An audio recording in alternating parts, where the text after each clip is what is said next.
Namo tassa bhagavato arahato samma sambuddhassa. Namo tassa bhagavato arahato samma sambuddhassa. Namo tassa bhagavato arahato samma sambuddhassa. Yam bhikkhave sadevakassa lokassa samarakassa sabbrahmakassa sassamana brahmaniya pajaya sadeva manussaya dittang sutam mutang viññātaṃ pattaṃ pariyesitaṃ anuvicharatam manasa tamahang na janāmi ti vadeyyang tang mamassa musāti iti. Dear Venerable Brother, Venerable Sisters, Dhamma friends, actually we were discussing a very interesting, again fairly deep sutta. For a couple of months we were handling this sutta, and which is called Kalakarama Sutta. Kalakarama Sutta is available in the Anguttara Nikaya, that is the numerical discourses of the Buddha, and it's a fairly short sutta, but extremely deep. So even though it is concise, once we are trying to elaborate it, once we are trying to dive deep in it, so you can find it's extremely deep sutta. So just to give a brief history about the sutta. So at once one daughter of Anathapindika, you might have heard about Anathapindika. He is the foremost, maybe the caretaker or the one of the late disciple of the Buddha. And there was one daughter to him called Chulasubhadra, and she was married to a faraway place in Saketa. So Anathapindika, Buddha, they are living in the Shravasti, and this Chulasubhadra is now gone to Saketa, little far, and there her uncle is actually the whole family, that they are her wife's, her husband's family is into different faith. They are not Buddhists. But this Chulasubhadra is a Buddhist. Not only that, she is an already attained Buddhist. Seems to be either she is a stream winner or more than that. Now, once she arrived at husband's house, so they have arranged a kind of a ceremony. And at that time, they were invited to the naked ascetics. And by seeing them, so she got really kind of ashamed and sort of panicked. And then she refused to be in that association, and she basically refused to venerate them, pay respect to them.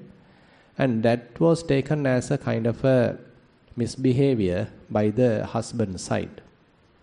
Because you know that when a newly married woman is taken, a bride is taken, so she has to be obedient to the husband's side, and maybe to the husband, to the father, the mother, and all that. So kind of certain customs are there, which was so rigid in the old traditional Indian society. Now the same thing happened here. So once she rejected, refused, abide by the typical rules, typical customs of that particular family, so the father-in-law actually gave him a kind of a challenge. So these are our noble people, our ascetics, our nobles. So if you know people, nobles better than them, you better invite them to our house. Okay, I am ready to give them alms. So you need to immediately invite them by the way. Now Chulasubhadra got that challenge, and she, according to the history or this historic event, so she is being a good disciple, a lay devotee. She bathed herself, and practiced meditation, and maybe determined her sila, the purity of her sila, and then using some flowers, she was able to invite the Buddha and the Sangha. By that time, actually, Buddha was preaching at the Anathapindika's Jetavana, but the flowers already arrived him, and they are appearing like venerating the Buddha. So Buddha get to know the reason. And after the discourse, after the preaching, when this Anathapindika himself came and invited the Buddha for the next day alms, but Buddha said, I can't accept your invitation. Why? Your daughter already has sent me an invitation. So then Anathapindika was surprised and he was asking, but she was very far away and she didn't come here. I didn't see anybody. And then Buddha said, yes, but you can see the flowers, they arrived. That is because her wish, her invitation. And so I already admitted her invitation. Now, according to the history, this Buddha not alone, and he now decided to visit Saketa with 500 arahants. And it is mentioned like the king Sakka has arranged the path, all the facilities, and now Buddha and the Sangha arrived there and was able to preach the Dhamma. And from that preaching, from that Dhamma sermon, this father-in-law of this Chula Subhadra became a stream winner. He is called Kalaka. Now after he becoming a stream winner, Sotapanna, now he wanted to prepare a monastery for the Buddha and the Sangha. So he had a kind of a area, and there he donated it to the Buddha and the Sangha, and he prepared an arama, monastery. So therefore it is called Kalakarama. Now many monks also gathered there, and not only the previous arahants, now some are coming from that particular area.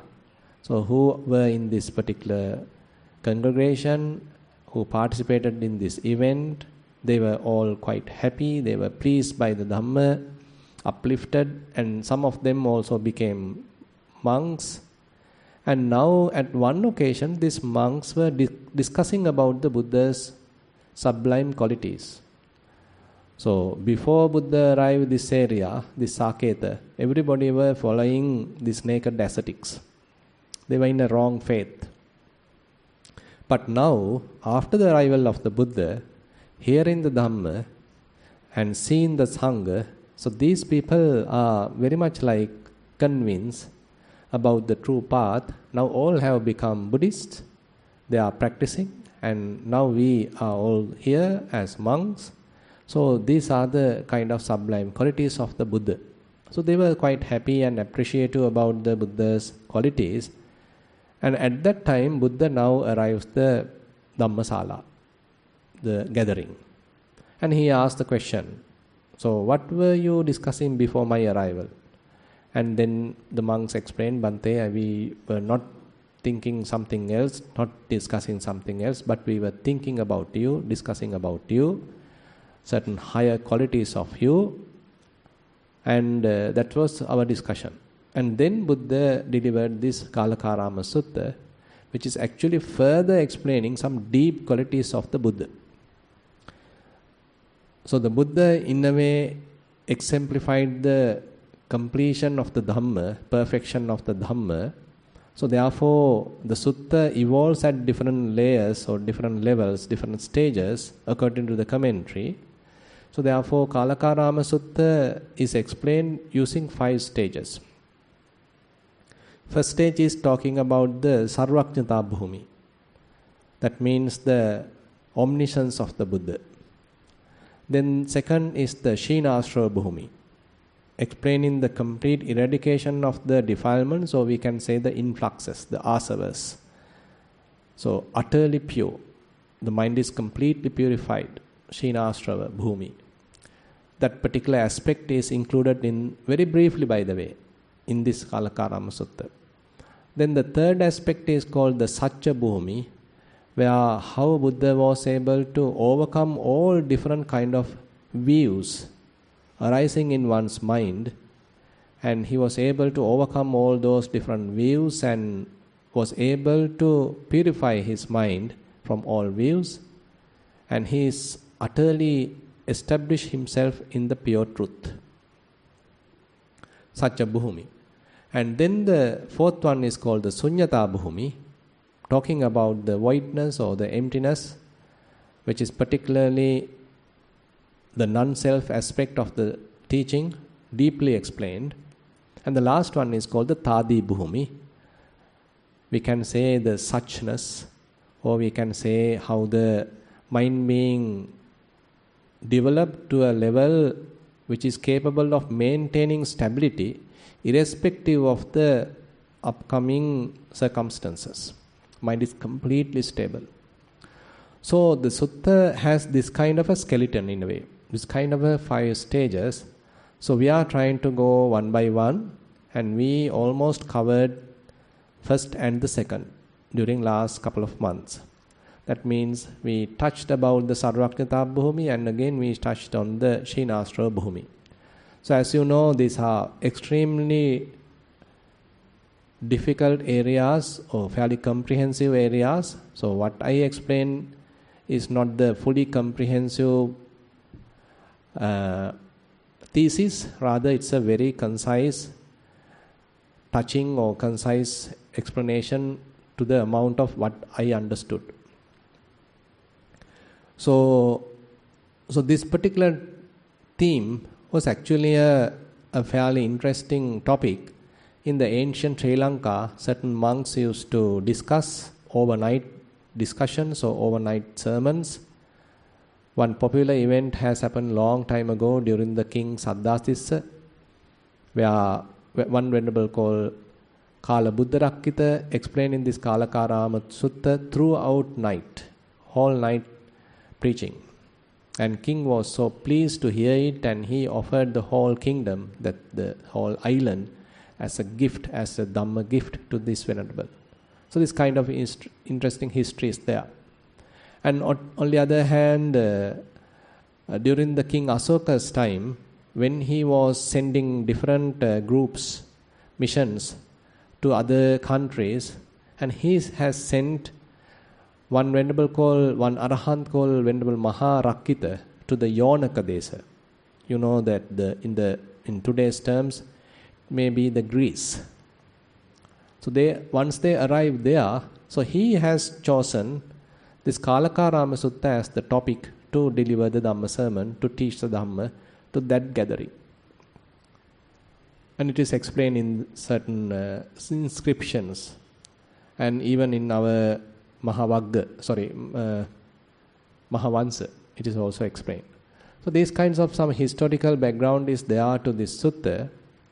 And now today we will touch the third aspect, that is the Satya Bhumi. So what is truth, and how Buddha was able to overcome different wrong views.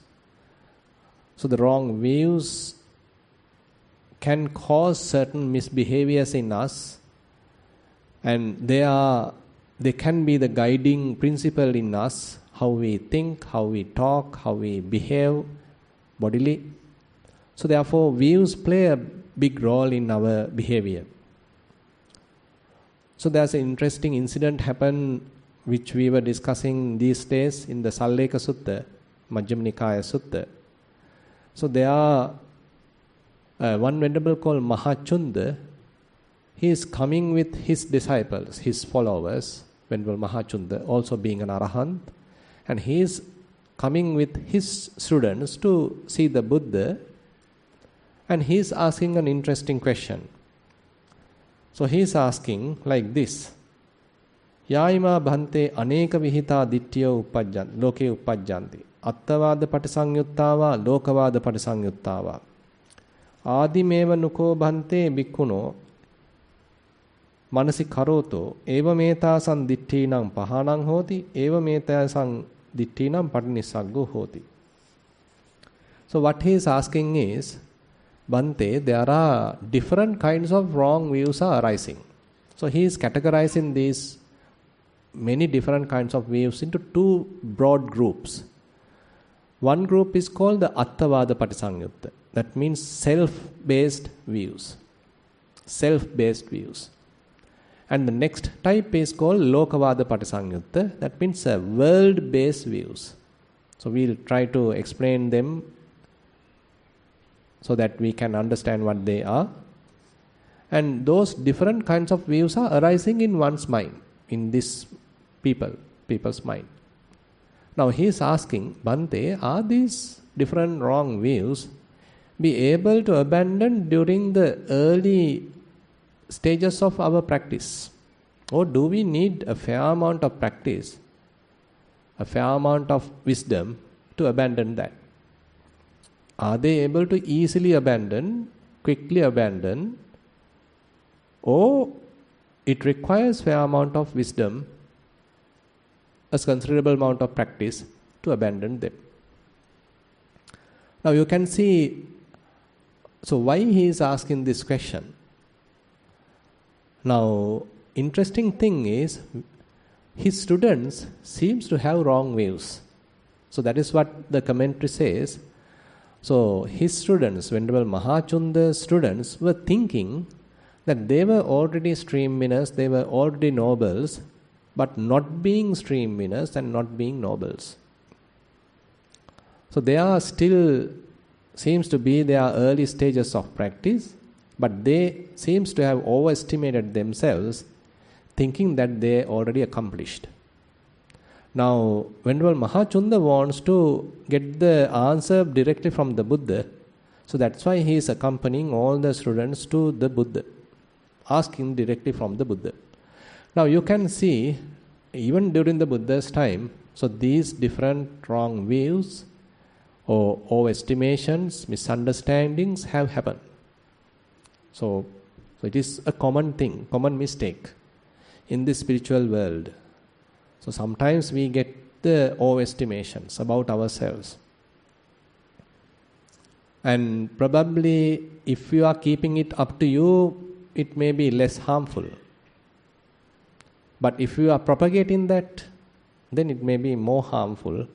You are trying to convince others and you are trying to distribute that particular view and try to convince the others about that I have these kind of attainments, so this is the truth, this is what I understood, this is the only truth, everything else is false. So that's kind of a very strong adherence to wrong views actually give a fairly big impact to the whole society. So therefore these things are kind of area that we need to fairly have a thorough understanding if possible, because we ourselves can go through these kind of wrong views. We never know, because we may be starting our life, our journey as spiritual practitioners, but after some time, there may be a possibility that I may decide, okay, I also now accomplished. I am also an arahant now. I am also a stream winner now. I am also able to purify all the defilements. I am also well done. So these kinds of overestimations are not a kind of rare occasions, but seems that these things are fairly discussed in the Dhamma, different occasions. And one occasion is this example where explained in the Salleka Sutta, where Venerable Mahachunda's disciples are approached to the Buddha and Mahachunda is asking the question. And not only that, certain other occasions are there. Now if you refer Mahatanha Sanke Sutta. So there are actually one venerable called Sati. So he is having another type of a view, wrong view. He is attributing a self, a lasting, everlasting self to the consciousness. And he is saying this consciousness is everlasting, it's eternal, and it is passing from this life to the other life. So that kind of a view he is propagating. Not only he is bearing, he is propagating also. So that has to be addressed by the Buddha. So the other monks get to know him and they try to convince, they try to sort of make him understandable, but he rejected, he denied. Then Buddha has to summon him and has to advise him. So many issues were there, recorded in the Mahatanha Sanke Sutta. And then certain other occasions, like one venerable called Arittha, recorded in the Vinaya Pitaka. So he is denying what Buddha mentioned about the Antarayakara Dharma. Probably you would have heard about the Antarayakara Dharma. Antarayakara Dharma means that the certain occasions are there which are blocking the attainments. So if you have committed such a kind of a bad deed, it can prevent your attainment. You attaining, say, Maggaphala, or you attaining Jhana could be sort of blocked, could be prevented from this heinous kind of a crime. So Buddha has mentioned that. But this particular venerable, Aritta, he is saying that I don't agree with that. So he is going beyond the Buddha. So he is saying, so whatever those that Buddha mentioned as this danger to the path, I say they are not like that. So he is trying to even overpower the Buddha, exceed the Buddha, and such kind of a view is now he is trying to propagate. So that kind of a thing also has happened, recorded. So therefore, even during the Buddha's time, Buddha has to face these different wrong views from his own disciples. He has to admonish them, and sometimes even he has to impose certain precepts. So this Aritta's case, actually, Buddha had to put several precepts with respect to that. And whoever supporting them, if there are any other venerables, maybe he's actually a monk, but there's another one called Samanera, he's also following another wrong view. So many such disputes were there, recorded, wrong views were recorded in the canon. Now, on the other hand, what we can say is that these are kind of common issues in the spiritual world. Because the other people don't have time to think about this. You know that there are vast majority of people, they are more into the indulgence of the sensuality. They have some other issues like, say, who will be the next president, who will be the next governor, what will happen to the next election, maybe what this fellow has gone outside and reported. So, you know, that typical garbage, so that is their interest, and they are more into that, and they are talking about it, discussing about it. So maybe the price of the rice, price of the liquor, whatever. So those are the very common subjects they are interested of, and they don't have this kind of spiritual matters. They are also sort of motivated by wrong views, but they are more into the sensuality. They hold a kind of a wrong spiritual view that I am a self, I am a person, I am an individual, that is very strongly inculcated in them, and they are behaving according to that, and their desires, their motivation is more into the sensuality. So they don't argue about these kind of issues. They are not propagating any kind of their type of views, but they are arguing about other mundane matters. That is the vast majority. But certain people are interested about the spirituality. They come to this side, spiritual side. They may be discussing about the Dhamma, they may be discussing about various faiths. Probably they may be started practicing meditation. So different spiritual levels are there. Now they are coming up with these kind of arguments. So therefore, we need to understand we as a group who has certain interest about this spiritual growth. So we are the kind of vulnerable group, so which are trying to talk today. So we may certainly have certain interest about the sensuality, it doesn't matter, but we still have certain bias, certain interest about our liberation, our understanding, our spiritual growth. So while we are trying to grow in this path, so are we also trapped? Are we also in an overestimation? Or are we also in a wrong view? So these are something that we need to carefully recognize, carefully understand, and in a way we have to be very humble to recognize. Otherwise what happens if we being conceited, then it's very limited opportunity is there to abandon it. So you may be harboring it very strongly and you are extremely conceited, and so others can't access you, others can't advise you, and you are harboring that wrong view for a long, long time. It becomes strongly adhered, and your whole behavior being governed by that wrong view.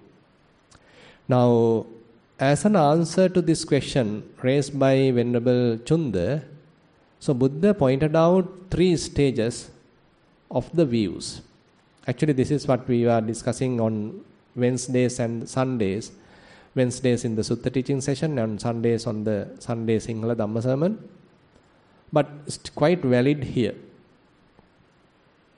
So Buddha talks about 3 stages of the views. So the first one is actually the uppajjati, ditthiya loke uppajjanti. So the arising side. A certain thought may be arising in one's mind, and he is thinking little bit more about it.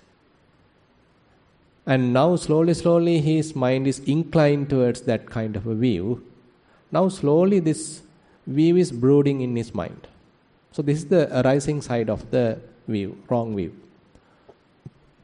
But more he is thinking about it, more he is adhering to it, again and again thinking about it. That's another second stage. Now it is slowly rooted up in the mind, slowly inculcated in the mind. That's called the anuseti, ditthiyo anuseti. Now it is naturally popping up now. He doesn't need to think about it. Now it is naturally popping up because the mind is fairly associated with that particular wrong view for a fair amount of time. Now very much like now the mind is conditioned by that particular view. Now the third stage Buddha mentioned, ditthiyo samudacharanti. Now all his actions is completely governed by that wrong view. All his verbal way of handling things, talking, how he's expressing his understanding, how he's expressing his views, all are governed by that wrong view, already established in him.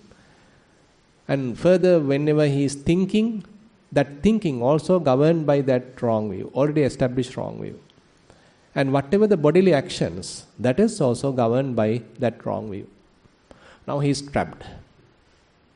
This is in a way quite danger, because now it's very difficult to convince him, very difficult to advise him, because his mind is completely trapped, overwhelmed by that particular view. So therefore Buddha in a way pointing out 3 stages. Initial stage where he is slowly thinking in a wrong way. Second, now the mind being slowly influenced by that thinking, that wrong view. And thirdly, now it's strongly established. Now his whole activities, either bodily, verbal, mental activities, are all governed by that wrong view. So therefore you can understand it is a fairly difficult area and quite applicable to us. Unknowingly we may be harboring wrong views. We may be even developing it, promoting it, feeding it, and ultimately we get trapped in it. And on the other hand, the question asked by Venerable Chunda, is it easily, quickly, at its early stages of the practice, is one is able to abandon them? What do you think?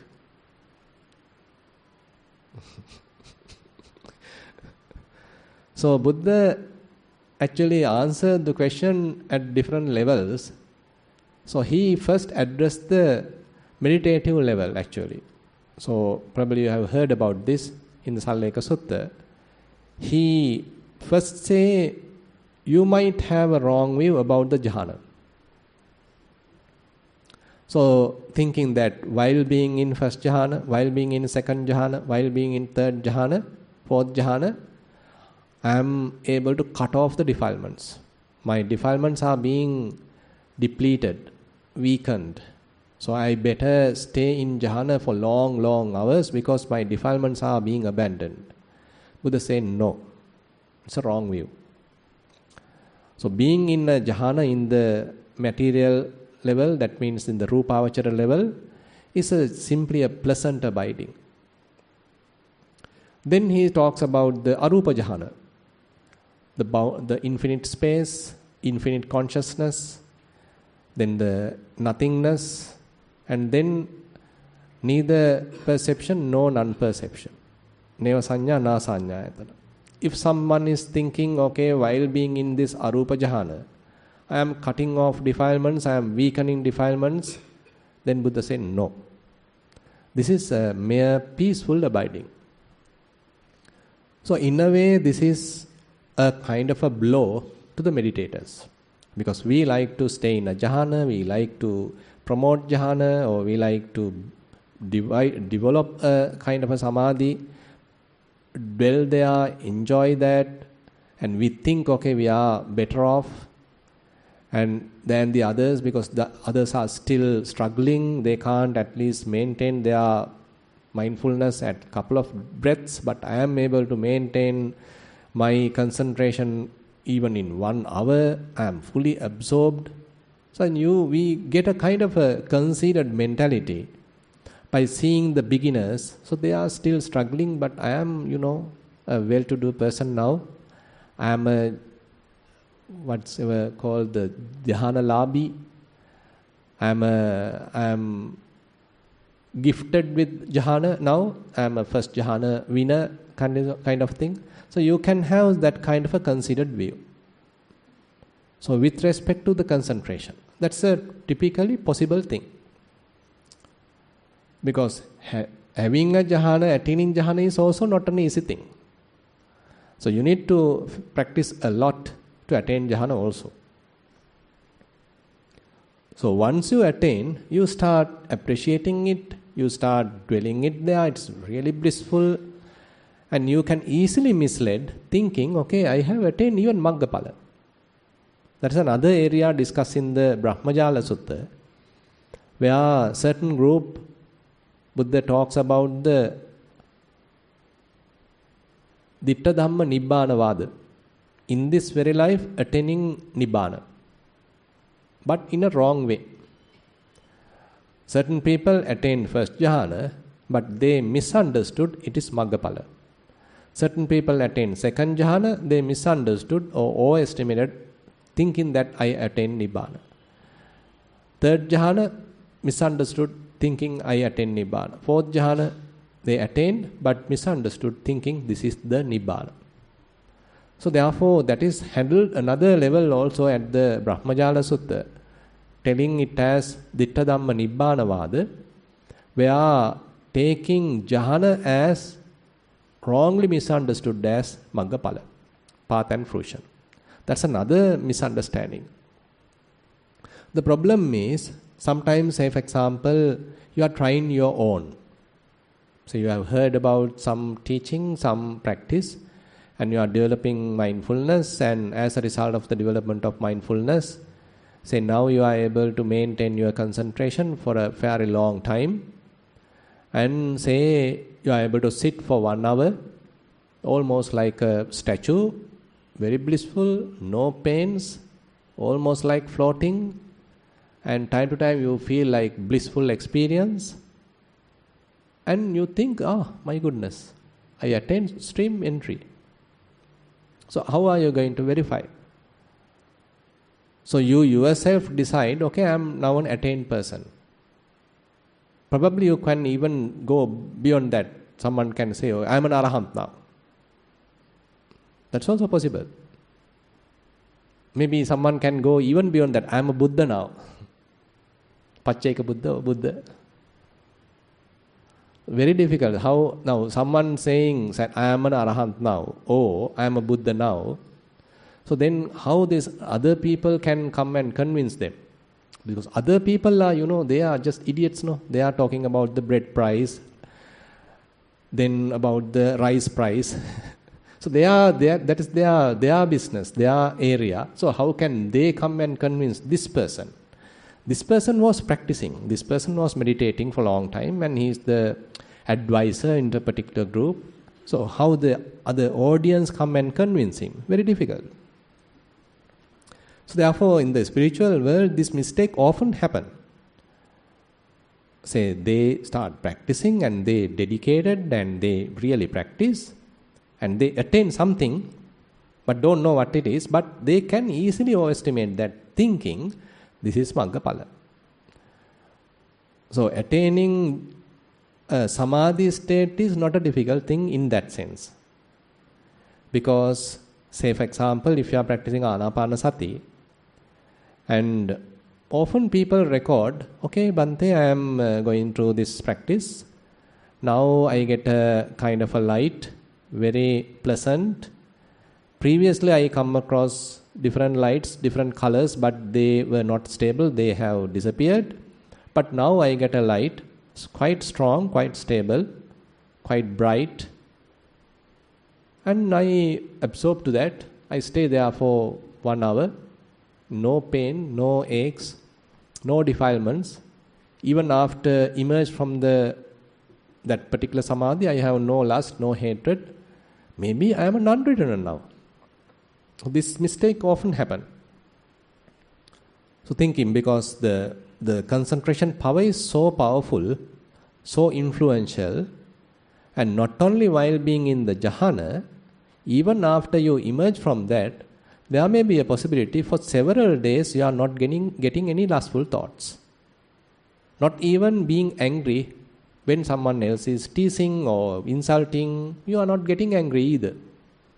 So how you can't be angry, how you can't have any lustful thoughts, if not you are an unreturner? So the argument is correct, right? So you can easily overestimate yourself thinking, okay, now I am a non-returner. That's why I am not getting any lustful thoughts. That's why I am not getting angry. Previously I was getting enough lustful thoughts. Previously I am getting enough anger, but not now. So definitely I am a non-returner now. Or maybe Sakadagami, a once returner. If not, I am definitely a Sotapanna, stream winner. So like that, these kind of estimations are quite probable thing, quite possible thing. Easily it can happen.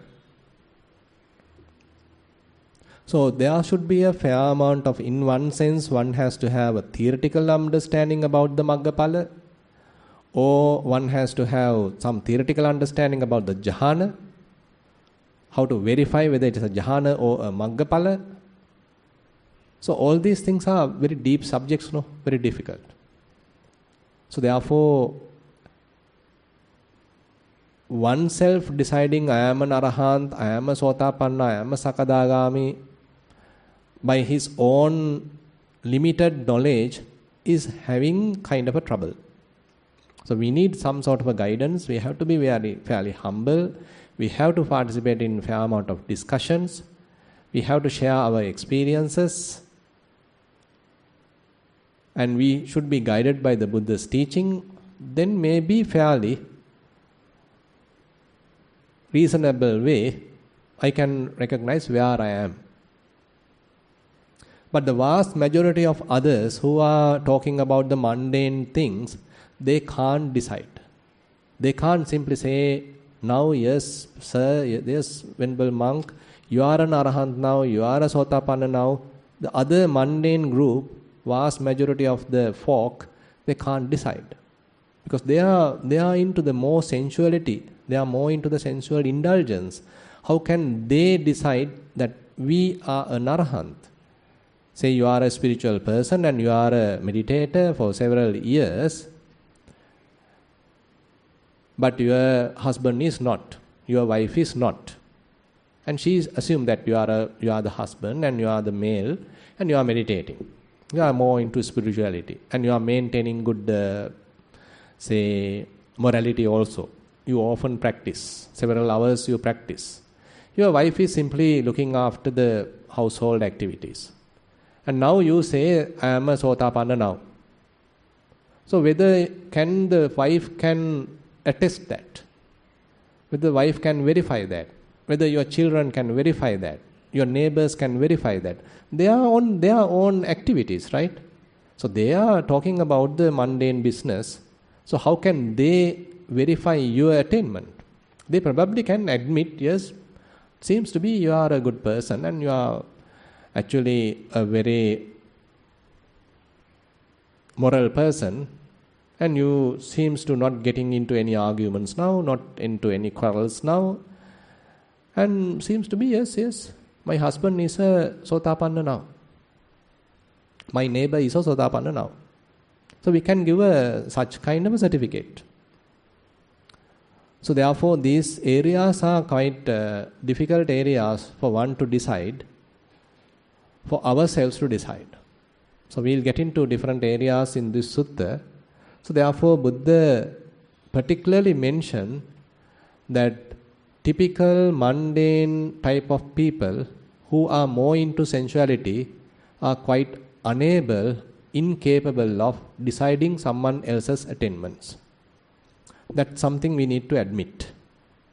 Because if we are more into sensuality, if our interests are entirely into this self-indulgence in sensual activities, and our mind often thinks about the politics, how to earn much money, these are the typical business mindset we typically people are having. So such people don't have any capacity to decide a spiritual person's attainments. So how the spiritual person himself going to decide it? So that is also very difficult. So that's why we as a group need to understand, okay, these are a kind of a delicate subject. We cannot jump to conclusions. We better be silent in one sense, be careful in one sense, not to immediately propagate anything, not to immediately announce anything, and just to continue the practice and verify with our own maybe defilements, be really humble and faced with different difficult life situations, particularly the difficult situations. So how did I behave in say several years ago with a particular situation, and how now I am facing with a similar situation? Say for example, say if you are a mother, now say few years ago, before you start practicing, once your son, once your daughter make a mistake, assume that you feel really upset and you panic and you become angry and punish him and all that, and you shout and remember that for many days and you can't calm down. Suppose that's possible, no, as a parent.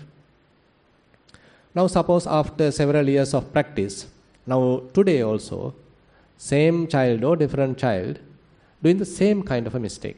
How are you going to handle it? How are you bearing it? So what is the reaction in your mind?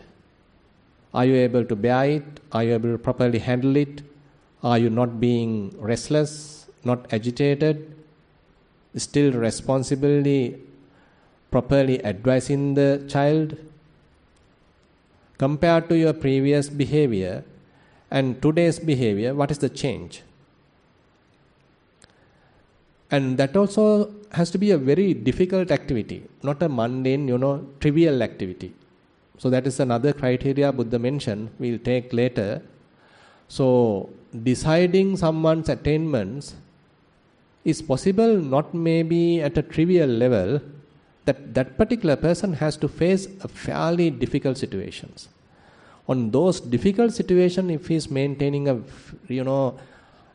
very pleasant, or we can say admirable behavior, even with such a difficult situation, he is maintaining a very equanimous, very kind, very quiet, undisturbed, very peaceful type of a mindset, then something is there, maybe some spiritual growth is there, maturity is there. So that is the one criteria that we can decide. That may be a comparatively difficult situation, not a typical trivial thing, but something that he may have to typically feel hard. But how he has handled that hardship. So that is one thing. Now, therefore, this subject about the different views in one area about our own achievements, own attainments, we can get into wrong estimations, overestimations. That means wrong views about ourselves. Now the other thing is, now how are we using our faculties, our eyes, ears, nose, tongue, body, mind, to deal with the outside? So we are constantly dealing with the outside. Through the eyes we see, through the ears we can hear, through the nose we can smell, through the tongue you can recognize various tastes, through the body we can recognize various tangibles, and through the mind we can think.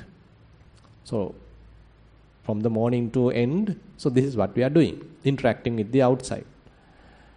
Now, are we perfectly, accurately dealing, or are we going through some distortions? Now say for example, you are looking at someone. So how are we recognizing? This is my mother, this is my father, this is my daughter, this is my son. So this is how we immediately understand. And from the beginning of our childhood, so this kind of a individuality, this kind of a vocabulary, convention is what taught to us. So we are being brought up in that kind of a society. They emphasize there is an individual, there is a person, there is a self, and you have an identity, you have a unique number, a unique person. So you are given a national identity card, you are given a passport number. So more and more emphasizing there is a unique person. You are an individual. So protect that individual, develop that individual, highlight that individual. As much as possible, maybe if you want, you can defeat the others, highlight yourself, emphasize yourself. So this is the belief that we were promoting. There is a self, that self has to be highlighted. I am someone, some important person. So we don't like to be a commoner, but we all want to be a special person. We need kind of recognition within our family. We need kind of a recognition from the society, from our friends, some kind of approval. So we need to recognize as a self, as an individual, as a person. So that need is there as a person, kind of a self-approval, self-acceptance. In a society, so your presence has to be noted. My presence has to be noted by the others. My presence has to be recognized by the others, respected by the others. So it's a kind of a need, spiritual need that we all are harboring in a way. If not, what happens? So you feel unhappy, you feel lethargic, you feel depressed. So they are not listening to me, they are not appreciating me. I am working hard, but that is not being gifted, that is not being recognized. I am not being given a promotion, I am not being given an increment, even though I am working hard. So we have that mentality, right? So I am working hard, so my hard work should be appreciated, either by giving an increment or either by giving a promotion. Or maybe at least by giving a medal. Isn't it? So this is how we are thinking. Maybe a certificate. Certificate won't take, much money. At least give me a certificate. All these years, how much work I am doing to Kalalgoda, you people didn't give me a certificate.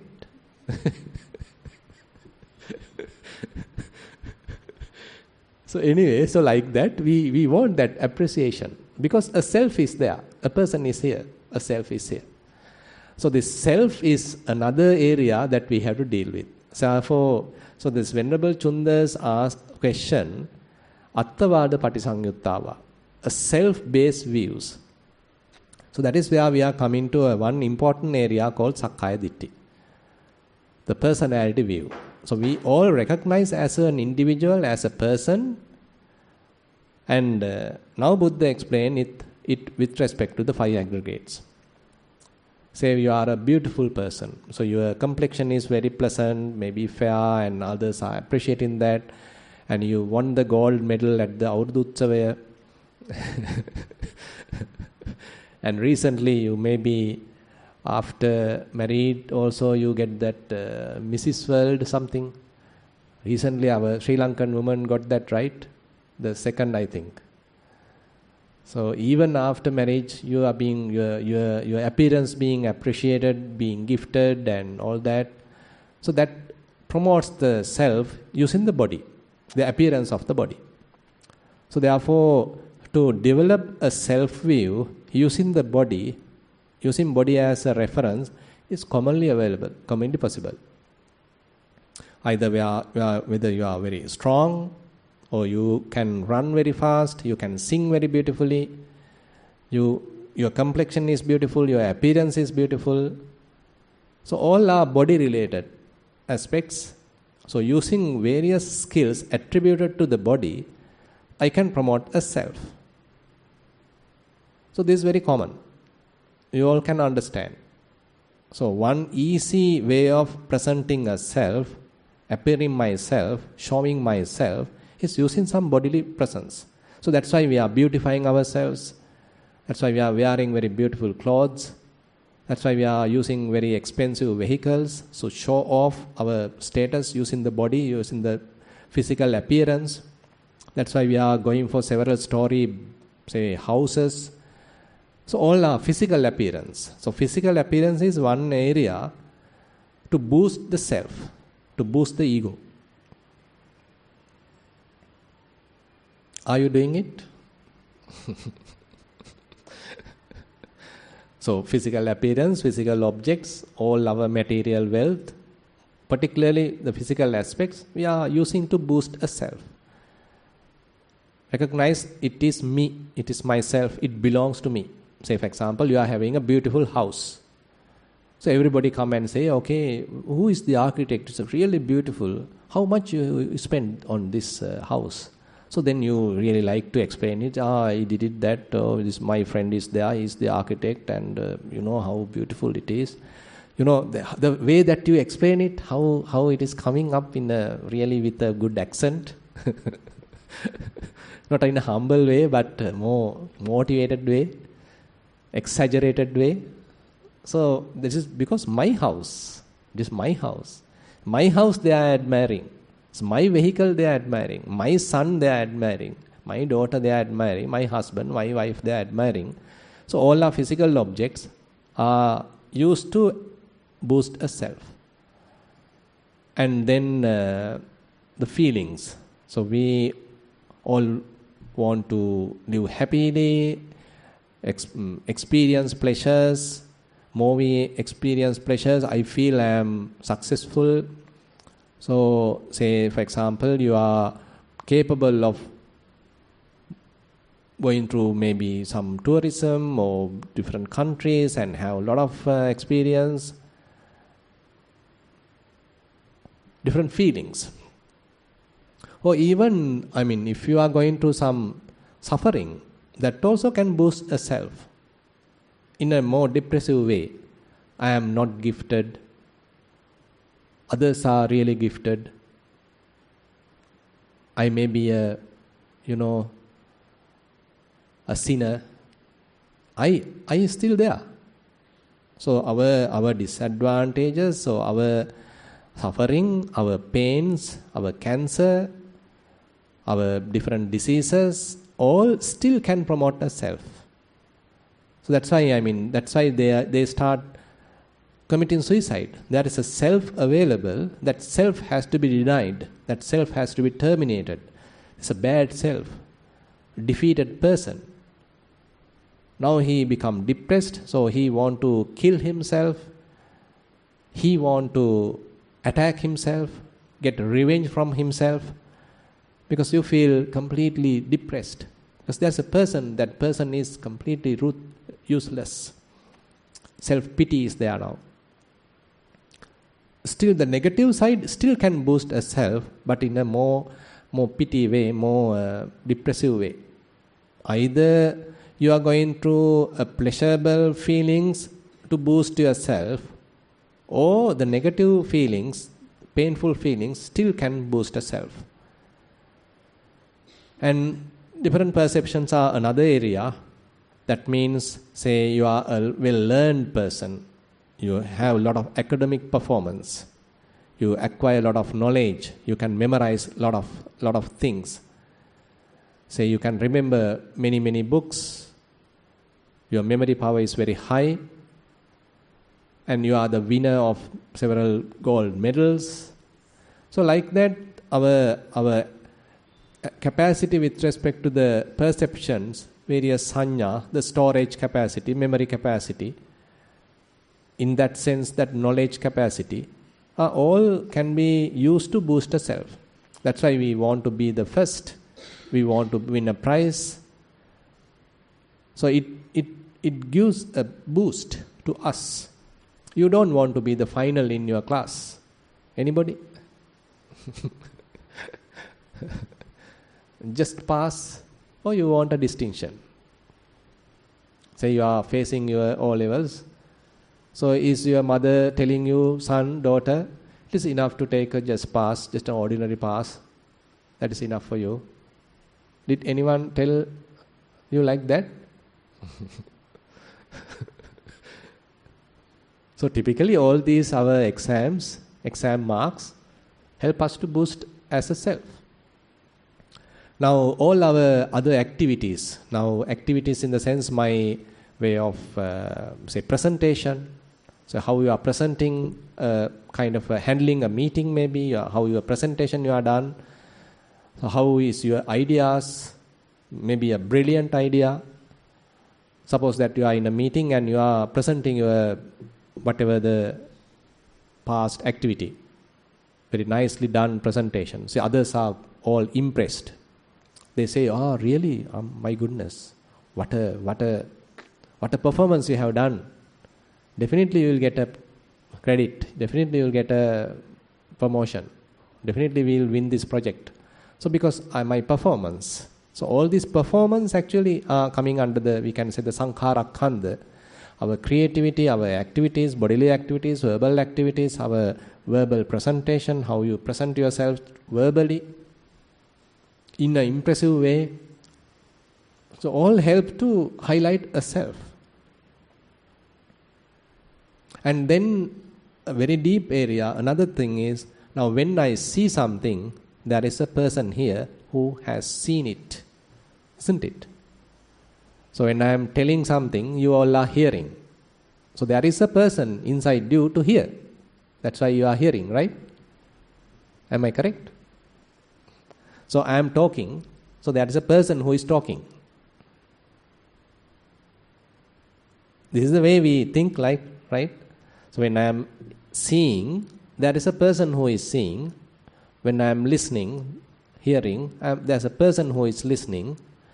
When I am smelling, I am the one smelling. Tasting, I am the one tasting it. I is there. And when I am doing some activity, I am the one doing. And when thoughts are coming to the mind, I am the one thinking. Isn't it? So this is the base, no? This is how our whole vocabulary, our way of thinking is all based upon. So all our faculties, eye, ear, nose, body and the mind, we are attributing to a self, and whoever experience seeing, hearing, smelling, tasting, touching, thinking, we attribute to a self. There is a self who is seeing, there is a self who is hearing, there is a self who is smelling, there is a self who is tasting, there is a self who is, going through some tactile sensation, and there is a self who is cognizing. We are utterly trapped, isn't it? Can you understand how much we are trapped? So all these things, in a way, help us to boost a self where there is no self. I can simply say there is no self, but all our activities going against that. Buddha may say, okay, anattani attamaning passalokang sadevakang nimittang nama rupasming idang sacchanti manyati. You see this whole folk, including the devas and the humans, where there is no self, they assume that there is a self.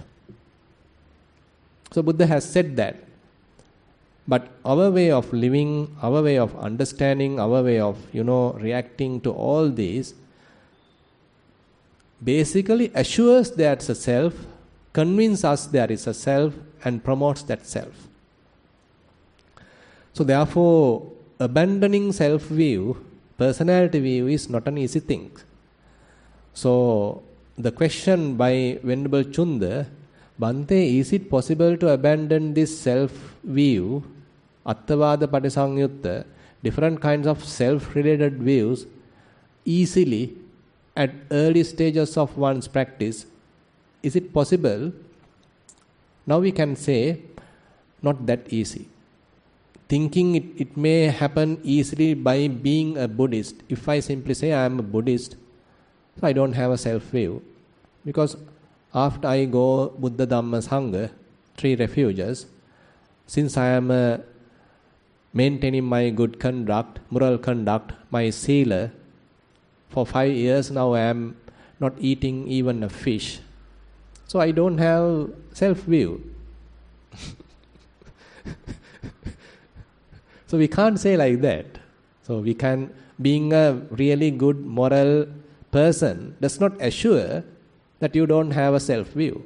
You can create a self-view even being a moral person, isn't it?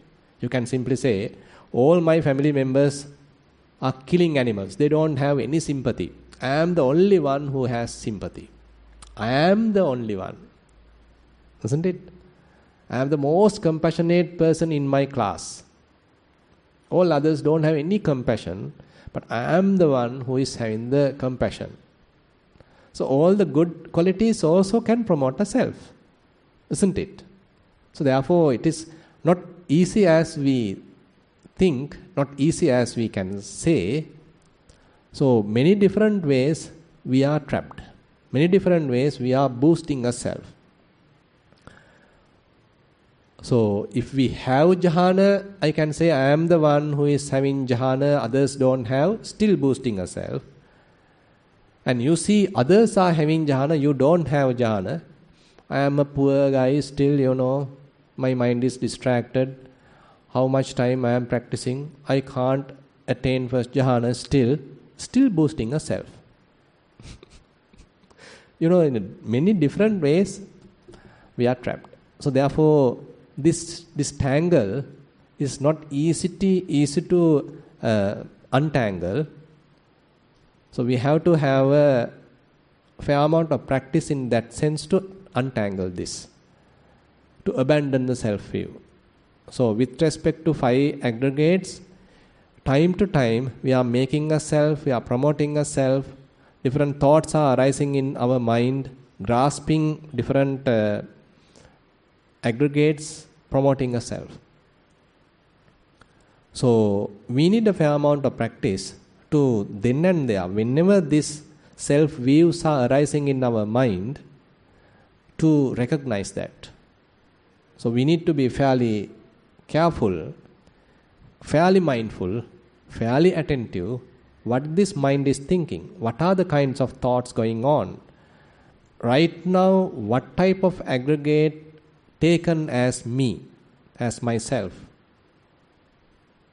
or belong to me? Right now. So instantaneously, each and every moment, we have to be fairly vigilant, trying to recognize where I am trapped now. Am I taken any kind of an aggregate as me, myself, or belong to me? So this kind of a fairly good practice is required to abandon the self-view. But here you need to understand, now Sotapanna level does not guarantee the complete, perfect abandonment of the self-view. That's another area we may have to discuss. So the perfect abandonment of self-view happen only at the arahantship. At the Sotapanna level, it's a very gross kind of a personality view is the only thing one is abandoning. So we don't need to overemphasize telling, okay, we can never be a Sotapanna, so difficult, and we don't need to take Arahant's capacity to the Sotapanna level also. One interesting example is available in the Kemaka Sutta, And Venerable Khemaka, being a non-returner, he very humbly say, still I have a sense of I. So you can see, so this is our recorded information available in the Sutta Pitaka. Venerable Khemaka, being a non-returner, anagami, he admits, I am not taking body, this matter or rupa, as a self. I am not taking feelings as a self. I am not taking perceptions as a self. I am not taking formations as a self. And I am not taking any consciousness as a self. But still I have a sense of I. So that sense of I is typically explained as asmimana, conceit I am. So we'll try to touch that at another discussion, at another sermon. So therefore, don't take too serious thinking, okay, I am entirely lost. I mean, I am practicing all this time. I can never become a Sotapanna. So that is also not necessary. So we have to try hard. Yes, it is difficult, true. But we need to be positive also. Even though someone is still noble, still he may have a self-view till he become an arahant. So arahant is the fully enlightened person, fully perfected person. So before that, even a noble person can have a self-view. Okay, with that I like to conclude today's Dhamma sermon. This is a very interesting area, and thank you for attentive listening. So as a sharing of merit, there's a little note here. May all the beings who supported us throughout samsara be healthy, happy and peaceful. May this be a perfection for all of us to realize Nibbana in this very life. But no person mentioned there. Probably you want to not to highlight a person. Good. Maybe you heard about the Dhamma sermon. Anyway, so we have spent fair amount of time today also discussing Dhamma, listening Dhamma and practicing. And we were able to accumulate fair amount of merit. We share these all merits with our past relatives, celestial beings and whoever in need of merits. And we wish this merit help us also to understand the Buddha's teaching and attain path fruition Nibbana. We'll recite the traditional verses. Ettavataca amhehi sambatang punya sampadang sabbe deva anumodantu sabba sampatti siddhiya. Ettavataca amhehi sambatang punya sampadang sabbe bhuta anumodantu sabba sampatti siddhiya. Ettavataca amhehi sambatang punya sampadang sabbe satta anumodantu sabba sampatti siddhiya. Akasattha ca bummatta deva naga mahiddika punyantang anumoditva cirang rakkhantu sasanang. Akasattha ca bummatta deva naga mahiddika punyantang anumoditva cirang rakkhantu desanang. Bummatta deva naga mahiddika punyantang anumoditva cirang rakkhantu mamparang. Idang vo ñātīnaṃ hotu sukita hontu ñātayo. Idang vo ñātīnaṃ hotu sukita hontu ñātayo. Idang vo ñātīnaṃ hotu sukita hontu ñātayo. Imina punya kammena māme bāla samāgamo. Satang samāgamo hotu yāva nibbāna pattiyā. Imina punya kammena māme bāla samāgamo. Satang samāgamo hotu yāva nibbāna pattiyā. Imina punya kammena māme bāla samāgamo.